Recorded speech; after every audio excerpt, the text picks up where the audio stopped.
wasta'inu bisabri wassalah, wasta'inu bisabri wassalah, wa innaha lakabiratun illa alal khashiin. Cara minta tolong kepada Allah itu kata Allah cukup dua. Yang pertama adalah sabar, yang kedua adalah sholat. Awas, kalau saya bicara sholat, langsung kalian berpikir sholat yang 5 waktu. Itu juga betul. Ya. Tapi sholat itu ada yang lebih keren lagi. Tidak 5 waktu. Sholatnya sepanjang waktu. Itu yang lebih keren lagi. Sesuai dengan arti sholat. Sholat itu artinya adalah waslat. Waslat itu melekat. Merasakan kehadiran Allah. Gak usah 5 waktu. Sepanjang waktu.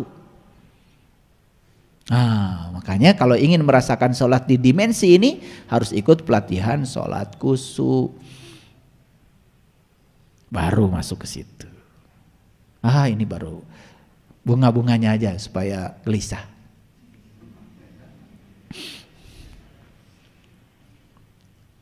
Karena Allah bilang di ayat ini, wa innaha lakabiratun ila alal khasiin. Tidak akan bisa kamu minta tolong dengan sabar dan sholat. Karena itu amat berat.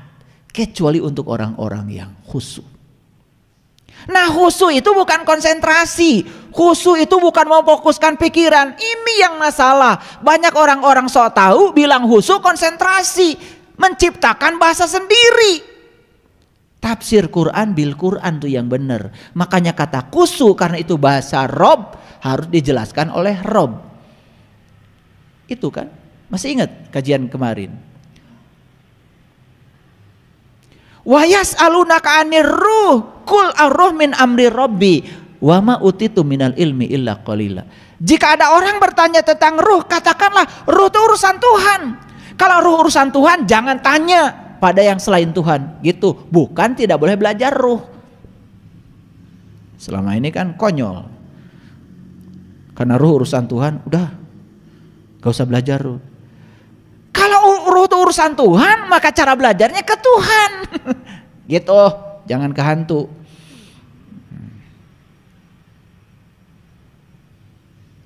Wa ma utitu minal ilmi illa qalila. Karena kamu itu tidak diberi ilmu kecuali yang sedikit. Nah, yang sedikit itu adalah kunci pembuka mata kalbu agar kita bisa ketemu Tuhan. Baru belajar ruh pada Tuhan, baru ngerti. Itu yang disebut dengan kecerdasan melampaui batas, yaitu batas pikiran. Karena tidak mungkin belajar tentang ruh pakai logika, apalagi pakai filsafat, tersesat.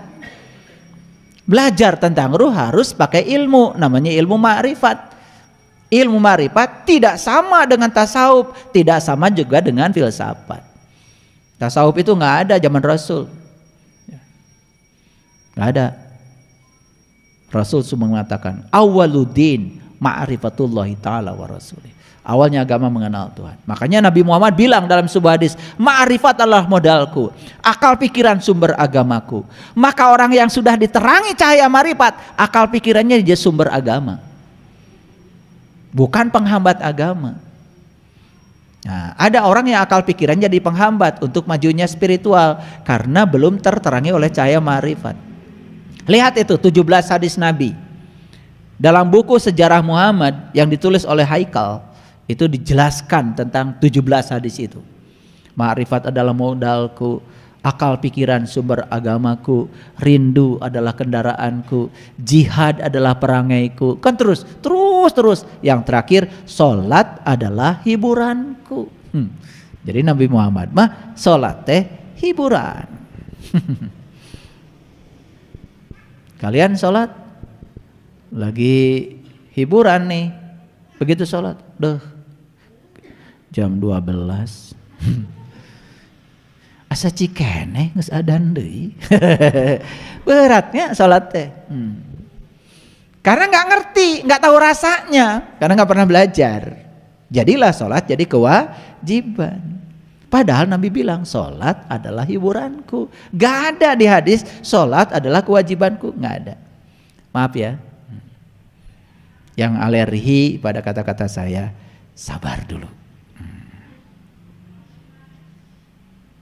Nah, apa itu khusyuk? Khusyuk itu kata Allah di Quran, allazina yadunnuna annahum mulaqu rabbihim. Jadi khusyuk itu artinya sebuah kondisi yang diawali dengan perjumpaan dengan Tuhan. Beda? Oh, setahu saya khusyuk adalah konsentrasi. Ya setahu lu.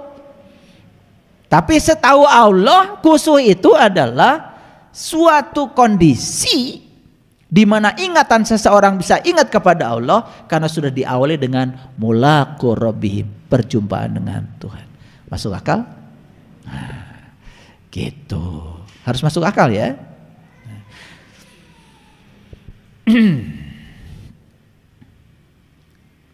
Lalu ayat lain Allah mengatakan in yang surkum, ya, in yang surkumullahu fala ghalibilakum. Jika Allah menolong kamu, maka tak ada orang yang dapat mengalahkan kamu. Jika Allah membiarkan kamu, maka siapapun gerangan yang dapat menolong kamu daripada Allah sesudah itu siapa? Karena itu hendaklah kepada Allah saja orang-orang mukmin bertawakal.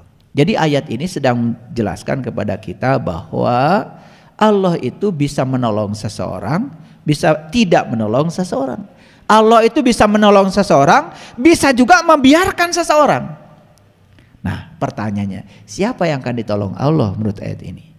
Sudah jelas tadi, yang ingin menolong dirinya sendiri. Dan siapa yang dibiarkan oleh Allah? Kriterianya sudah jelas.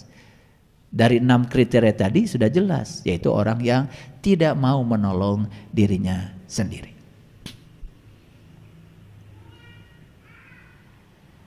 Maka ayat ini dipungkas dengan wa 'alallahi falyatawakkalul mu'minin, ya, dan orang-orang beriman itu hanya bertawakal kepada Allah. Siapa yang bertawakal kepada Allah? Yang beriman, yang sudah tahu Allah. Yang belum tahu Allah, bagaimana bertawakal kepada Allah? Allahnya aja nggak tahu. Gitu. Maka begitu dia jadi orang beriman dan dia bertawakal kepada Allah, ya jelas dong dia akan ditolong Allah. Nah, hati-hati kata-kata ditolong Allah, karena salah kaprah lagi. Ditolong Allah sering dikatakan, wah, kalau Allah mengkabulkan semua doa saya, berarti Allah menolong saya. Nah, itu kayaknya kalian dari dulu di rumah gak nambah-nambah buku agamanya, ya. Iya, itu aja buku itu, kumpulan doa-doa mustajab. Paling banter nambah mujarobat, ya. Jadi nggak perlu lagi, ya, nggak perlu lagi, ya, beli buku kumpulan doa-doa mustajab. Kenapa? Sudah selesai. Kalau orang sudah mencapai tingkat Islam yang sesungguhnya, dia sudah pasrah kepada Allah, dia sudah tidak mau lagi mengatur-ngatur Allah supaya mengikuti keinginan. Dia menerima apa saja yang sudah menjadi kepastian dari Allah sebagai kebenaran. Tidak terjebak benar salah, tidak terjebak baik buruk. Itulah yang disebut dengan muslim. Kalian muslim bukan? Muslim bukan? Berarti non muslim dong. Jadi muslim dan non muslim itu selama ini salah tempat. Ketika kita pasrah kepada Allah, nerima apapun yang terjadi, bahagia, muslim. Ketika kita selalu protes ke Allah, gak nerima, kunaon kia-kia teuing, itu namanya non muslim. Jadi siapa muslim dan muslim, non muslim? Nah loh, kamu juga kadang muslim, kadang non muslim. Gitu ngaji. Non muslim batur. Kumaha, gak naik kelas terus. Ini sekarang sedang jadi muslim atau non muslim?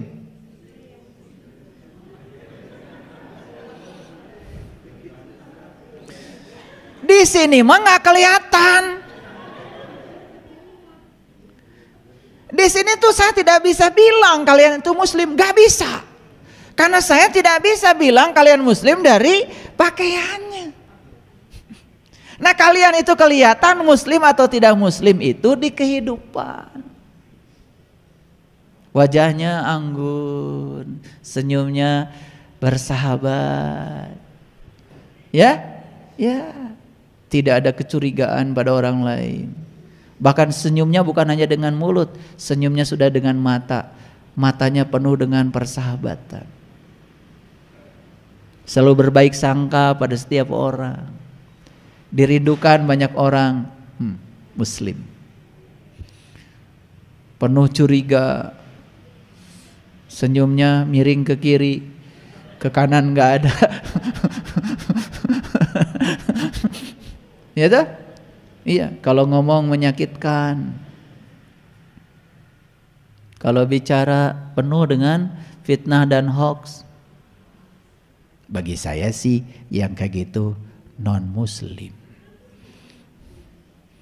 Jadi muslim dan non muslim itu sebetulnya ditujukan ke dalam diri kita sendiri. Stop menunjukkan pada orang lain. Kan tidak elok di sebuah kumpulan kita sedang bersama dengan orang-orang. Kadang-kadang saya mohon maaf, di acara resmi kan suka ada begini. Saya akan memimpin doa. Ya, untuk yang non muslim silahkan sesuai dengan kepercayaan masing. Kan gak enak gitu. Gak enak. Mau mimpin doa sudah mendiskreditkan orang lain kan gitu. Itu acara resmi dan ini sering terjadi. Saya kalau saya ada di posisi itu, gak enak. Untung aja mereka yang dibilang begitu nggak langsung bubar. Kalau gitu saya mau keluar aja, nggak ikutan doa Anda. Gimana kalau begitu? Doa nggak? Lah mau doa aja yang universal karena Allah tuh mengerti semua bahasa. Ya salah sendiri Anda doanya pakai bahasa tertentu yang tidak mengerti orang. Kenapa sih doanya tidak begini aja? Semoga semua Anda yang di ruangan ini berbahagia gitu. Gitu aja kan. Betul? Kan doanya singkat tapi padat. Udah mendiskreditkan orang, kemudian doanya pun hanya untuk kelompok tertentu. Padahal orang sudah hadir. Saya mau nanya sama kalian, di situasi itu nyaman gak kita? Gak nyaman kan? Betul gak? Gitu. Nah disitulah belajar namanya tepo seliro. Belajar merasa sebelum terasa. Itu yang disebut dengan silih asah, silih asih, silih asuh, silih wawangi. Makanya Hyang Prabu melambangkan ilmunya dengan maung. Maung itu manusia unggul. Manusia unggul itu yang sudah mencapai kebijaksanaan, yang sudah bisa merasakan orang lain sebelum terasa. Nyaan dedehan. Kasaha itu boleh nyaan dedeh. Gitu. Ajaran leluhur kita kan begitu, ya.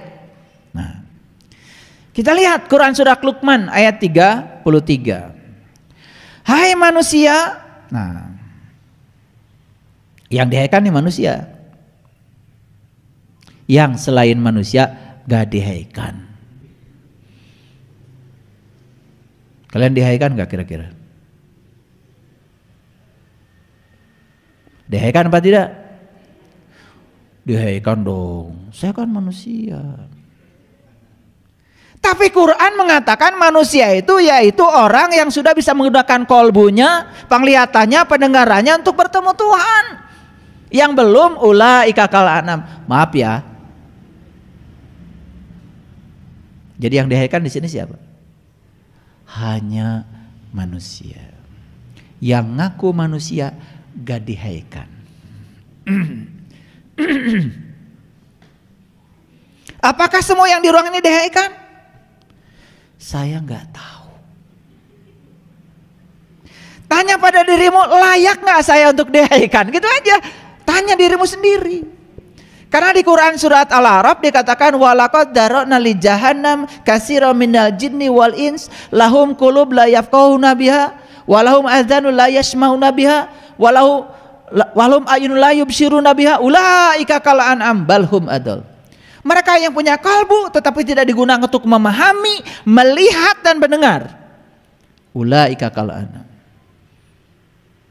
Jadi kalau baru bisa melihat dan mendengar dengan telinga luar, bukan dengan telinga kolbu kita, itu tidak dikategorikan sebagai manusia. Makanya saya membuat buku judulnya Menjadi Manusia. Kersaha eta buku teh.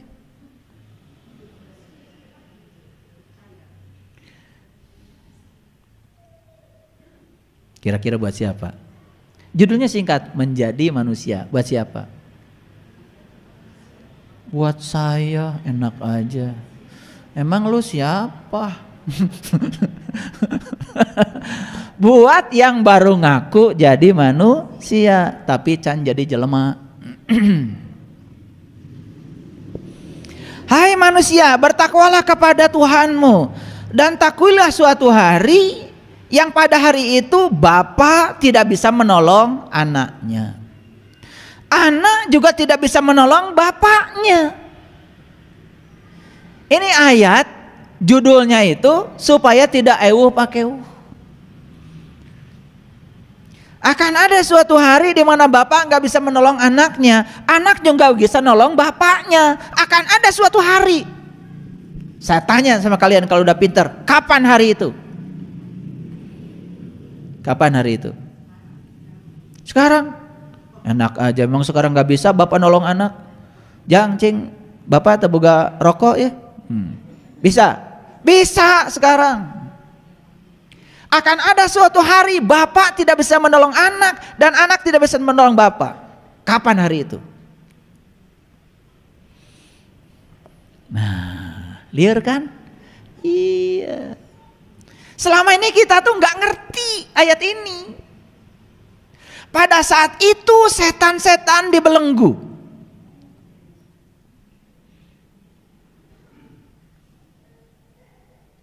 Dibelenggu. Nyubit aja nggak bisa. Pada hari itu ya ngomongkan orang pun nggak bisa. Pada hari itu melihat kesalahan orang pun nggak bisa. Dah, jawabannya gitu aja. Liar-liar sekalian. Karena kalau saya buka terlalu dalam, ini berbahaya nih, aurat. Paham maksud saya? Ya, yang paham maksudnya, yang nggak paham nggak saya tanya. Akan ada suatu hari bapak tidak bisa menolong anak dan anak tidak bisa menolong bapak. Pada saat itu kalian sedang berhadapan dengan diri sejati kalian, sorangan-sorangan. Gitu. Tambah jelas ya? Udah sampai situ aja. Sesungguhnya janji Allah adalah benar, maka janganlah sekali-kali kehidupan dunia memberdayakan kamu, dan janganlah ya setan memberdayakan kamu. Jadi setan itu adalah diri kamu yang palsu saat kamu diperdayakan oleh dirimu sendiri, pikiranmu. Gitu. Jadi saya sampaikan selamat ya untuk kalian yang sudah bisa menolong diri sendiri. Bapak menolong dirinya sendiri, anak bisa menolong dirinya sendiri. Kan hari itu bapak tuh bisa mau budak. Budaknya tuh bisa ngajakan kolotna. Sewang-sewangan sendiri-sendiri. Disitulah kalian sedang ikro kitabaka kapa binapsika al yauma alaika hasiba. Di situ kalian sedang membaca kitab amalmu sendiri-sendiri tanpa orang lain.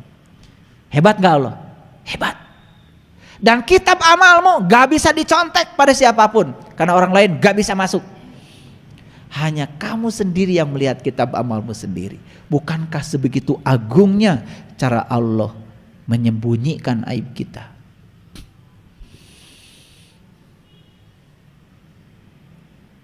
sewang-sewangan sendiri-sendiri. Ikra kitabaka kafa binafsika al-yauma alaika hasiba. Bacalah kitab. Dan kita tidak akan bisa melihat kitab orang lain. Dan kita tidak bisa ngintip kitab orang lain. Kita hanya bisa melihat kitab kita sendiri. Karena saat itu anak kita pun gak lihat. Bapak kita pun gak lihat. Saat itu kita cuma gitu.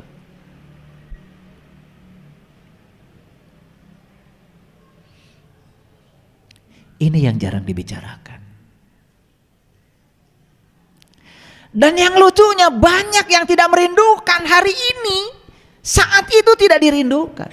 Harusnya tanya, kapan hari itu? Selalu saja hari kiamat, hari akhirat. Ngerti juga enggak?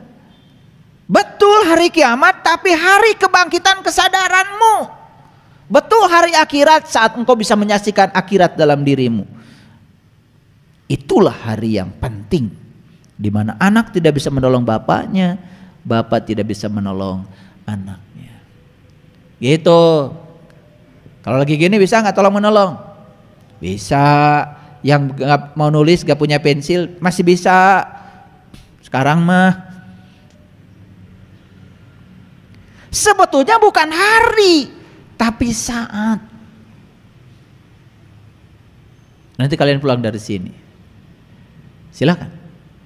Dan saat itu yang menentukan bukan Allah. Saat itu yang menentukan adalah dirimu sendiri. Saya pastikan sekarang saya mau menolong diri saya. Dan saat ini saya tidak bisa menolong anak saya kecuali saya bisa menolong diri saya sendiri. Dan anak saya pun tidak bisa menolong saya kecuali dia menolong dirinya sendiri. Sudah, yuk sendiri-sendiri. Luar biasa, tidak pernah tidur, tidak pernah ngantuk. Allah selalu siap siaga setiap saat. Kapanpun kamu datang, beliau selalu menyambut labaikallah. Waduh, ini ya saya kasih tahu. Kalau Quran 30 juz ini dibedah, benar-benar nih cara ngebedahnya. Ya, dengan pendekatan spiritual dari pengalaman, tambah pendekatan saintifik, lihat struktur bahasanya, lihat struktur sastranya, lihat etimologinya, lihat asal usulnya, dikupas secara dalam. Merinding. Dan isi Quran yang 30 juz itu cuman satu. Bagaimana cara kita mengenal jati diri kita sendiri? Makanya 30. Juznya bukan 31, 30.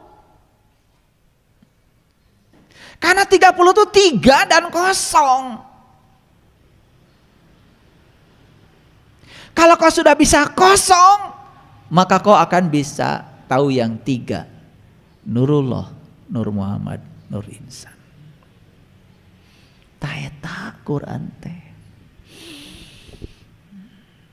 Ribut wae.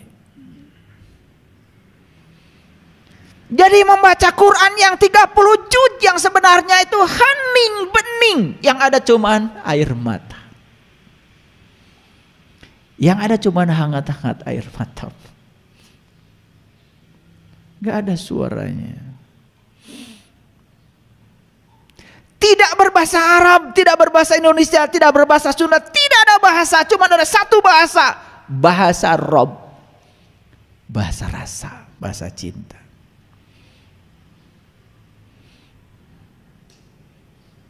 Udah bisa? Kalian yang sudah bisa baca Quran yang ini.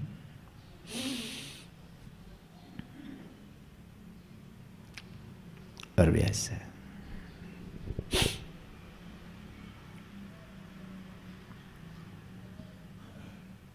Baik, kita lanjutkan.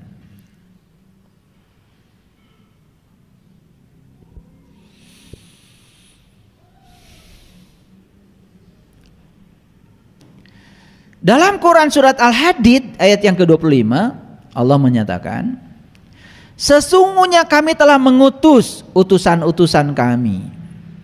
Laqad arsalna rusulana bil bayinat.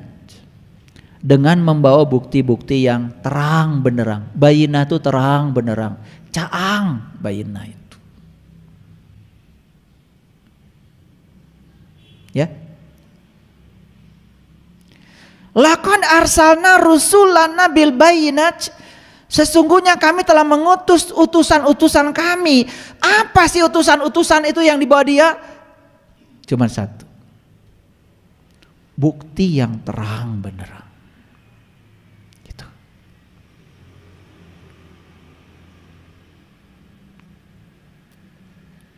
Dan bukti itu nyata, bisa dirasakan, bisa dialami sekarang, di sini, saat ini.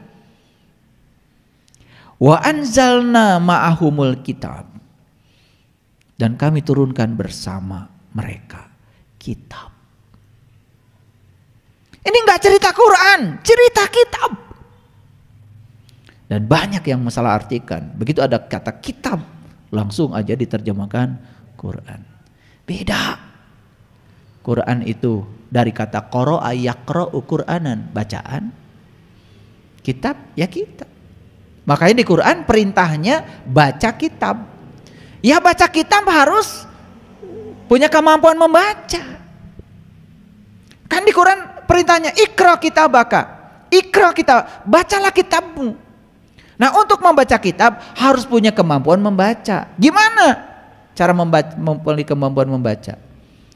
Ya, membacanya bukan dengan mata itu, tapi gunakan mata yang diberikan Allah yang tanpa batas. Sesungguhnya kami telah mengutus utusan-utusan kami dengan membawa bukti yang nyata, dan telah kami turunkan bersama mereka Alkitab dan mizan. Mizan itu sering disebut dengan neraca. Neraca itu sering disebut dengan keadilan. Makanya ketika Krishna memberikan ceramah di padang Kuruksetra pada Arjuna. Siapa Arjuna? Arjuna itu lambang simbolisasi dari manusia, dan Krishna itu lambang seorang guru ya yang diberi kemampuan untuk bisa mengajarkan ilmu sejati pada manusia. Ini adalah dialog antara guru dan murid. Makanya yang disampaikan oleh Krishna itu adalah 5 dasar kebenaran. 1 adalah pengetahuan, yang kedua adalah cinta, yang ketiga adalah keadilan, yang keempat adalah kesabaran, yang 5 adalah kepengabdian. Nah, dari 5 dasar kebenaran di situ ada nyelip namanya keadilan. Nah, bahasa Quran itu adalah mizan. Makanya siapapun orang yang sudah mengalami Ar-Rahman, sudah bisa mengalami Ar-Rahman, ya bukan baca Ar-Rahman, barijang tengarti, maka dia akan mencapai mizan itu.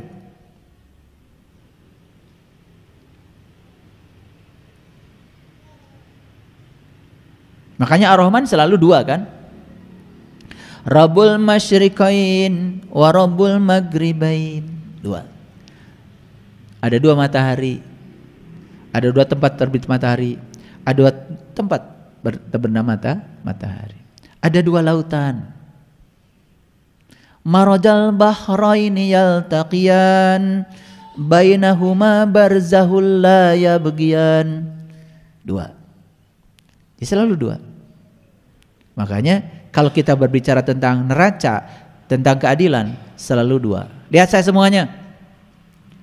Mendengarkan satu pihak, kita sedang berada dalam kegelapan. Kalau kita mendengarkan 2 pihak, maka kita akan dapat pencerahan. Makanya hati-hati kalian. Kalau ada yang ngadu-ngadu satu pihak, kalau kalian respon, kalian langsung memposisikan kalian dalam kegelapan. Langsung emosi, terpancing, kan gitu. Coba dengar 2 pihak. Kalian akan dapat pencerahan. Disitulah yang disebut dengan mizan. Itu namanya keadilan.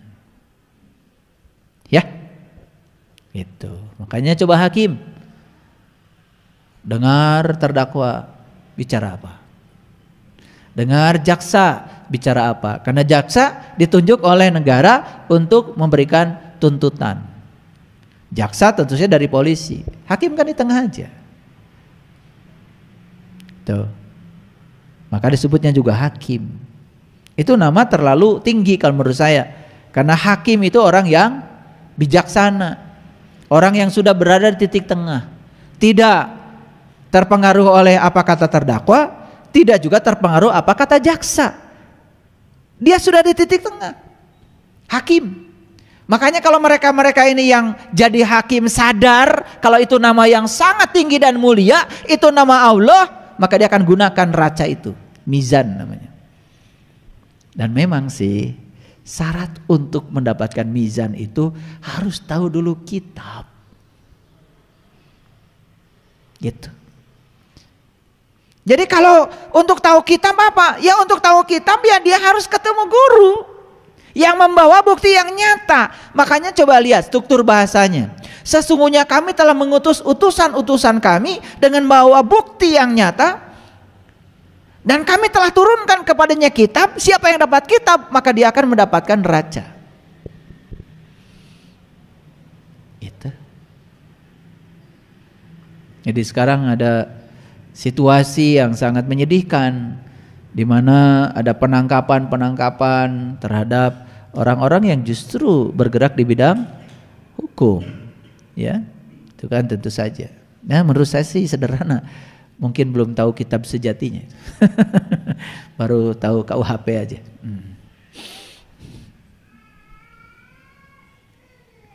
Dan kami ciptakan besi. Nah ini, makanya al-hadid itu besi. Nah besi itu simbolisasi dari tulang sebetulnya.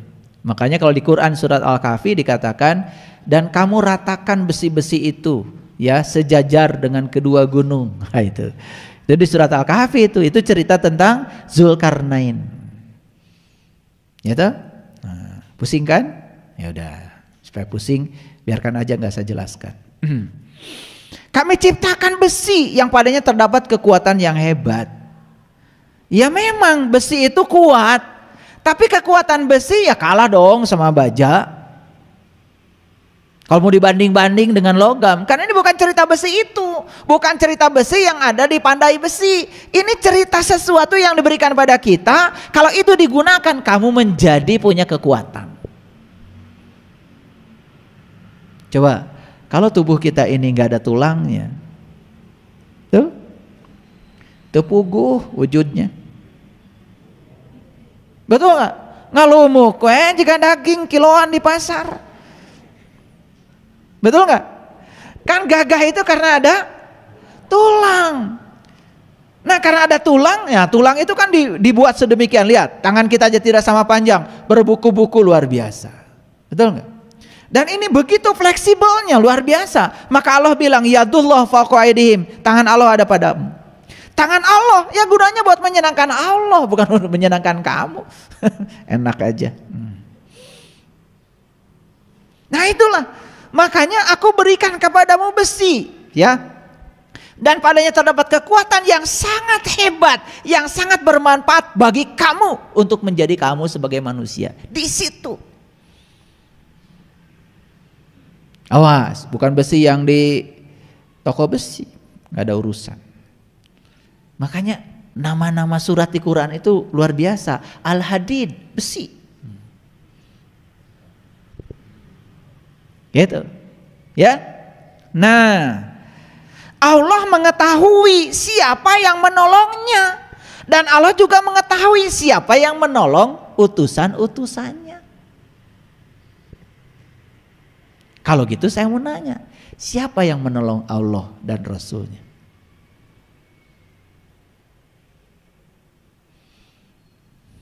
Emang Allah perlu ditolong? Tentu saja. Nur insani ini harus selalu menyatu dengan Nurullah dan Nur Muhammad. Ketika Nur insani ini selalu menyatu dengan Nurullah dan Nur Muhammad, maka kekuatan Nurullah dan Nur Muhammad ini menjadi kekuatan Nur insan. Itulah yang akan menyebabkan kita menjadi insan kamil. Jadi sebetulnya yang perlu ditolong bukan Allah dan Rasulnya. Allah dan Rasulnya justru penolong bagi nur insan kita, sang jiwa kita. Jadi cara jiwa ini ditolong oleh Allah dan Rasulnya, jiwanya harus menyerahkan diri pada Allah dan Rasulnya. Saat itu terjadi yang namanya peleburan. Itu namanya tauhid. Itu yang disebut 30 juz. Taeta 30 juz. Mun geus bisa kadinya mah hatam langsung. Gitu. Kalian mah tamat we ayo. Beda tamat jeung hatam. Tamat mah eta nu hamur tumpeng teh. Sesungguhnya Allah Maha Kuat lagi Maha Perkasa. Makanya di sini dikatakan, perhatikan, ini ada yang saya tebalkan. Dan Allah mengetahui siapa yang menolongnya dan rasul-rasulnya secara tersembunyi. Nih, saya bacakan bahasa Arabnya supaya kalian percaya. Mayang surhu wa rasulahu bil ghaib. Jadi cara menolong Allah dan Rasulnya itu dengan cara tersembunyi. Gitu. Karena aurat kalau tidak tersembunyi. Keren Quran ya. Keren gak? Gitu. Baru tahu hari ini ya kalau Quran keren ya. Ya ayyuhallazina amun intan syurullah yansurkum wa yusabbit aqdamakum. Ini ayat sering juga dikasih embel-embel. Hai orang-orang beriman, tolonglah agama Allah, maka Allah akan menolong kamu. Kan suka begitu? Pertanyaan saya, kalau kita harus nolong agama Allah, Allah agamanya apa? Kan harus jelas dulu yang mau ditolongnya, betul nggak? Kalau Allah agamanya tertentu, emang Allah harus beragama? Kalau gitu tanya lagi, sejak kapan Allah beragama? Berarti dulu Allah kafir dong. Allah aja harus beragama, keterlaluan. Makanya di sini nggak ada agama, nggak ada. Intan syurullah yansurkum, ya. Hai orang yang beriman, tolonglah Allah, niscaya Dia akan menolong kamu dan akan meneguhkan kedudukanmu. Gimana cara menolong Allah? Sudah dijelaskan di ayat sebelumnya. Cara kau menolong Allah dalam keadaan gaib, dalam keadaan tersembunyi, satukan nur insanmu dengan Allah dan Rasul.